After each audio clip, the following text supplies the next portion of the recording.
was right before 11 p.m. that John was assaulted.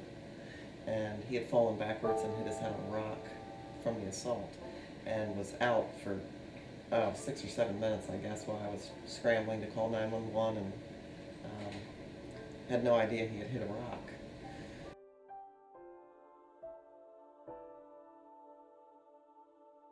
When he came to us, he already had a breathing tube in, and he was found only to have some brainstem function.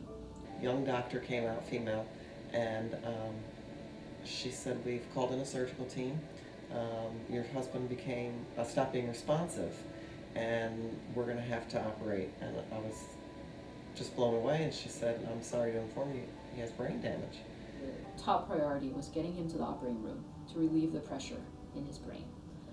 He also had a skull fracture, and that indicated the severity of the fall that he took. So I was not very optimistic at first when I was talking to his wife and his son and his family. As the days went by, it was very clear that he was a very strong man, and he had his ups and downs, but he gradually emerged from his coma, gradually was able to breathe on his own. He gradually started having vocalizations. What I recognized when I first woke up was that I need to get better.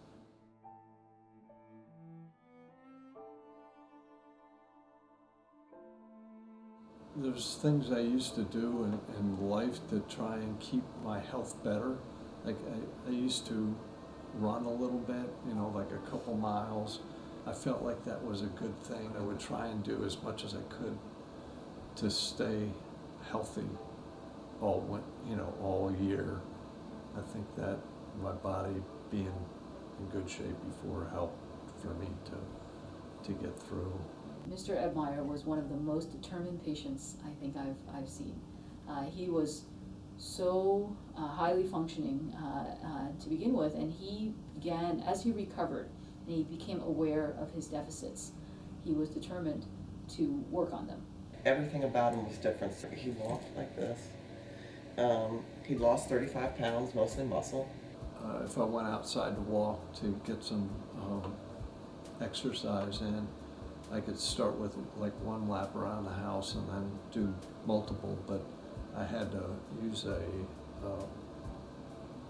helmet. One of the stories that Christina told me was that he would take walks on his property, because I had told him, stay active, make sure you don't stay inside and lie in bed, and to get exercise and to be out and be thinking and being to try to build up his strength. Well, I came home one day and he was walking, and there was a pile of rocks in the driveway, and I thought, what are those rocks for? But then later they were gone, and I didn't find out till a couple of weeks later when I was graciously invited to walk with him. He asked me to join him, and he said, wait a minute, we have to go here first. And he went out to the driveway and he lined up 9 rocks. And I said, what are those for? And he said, watch.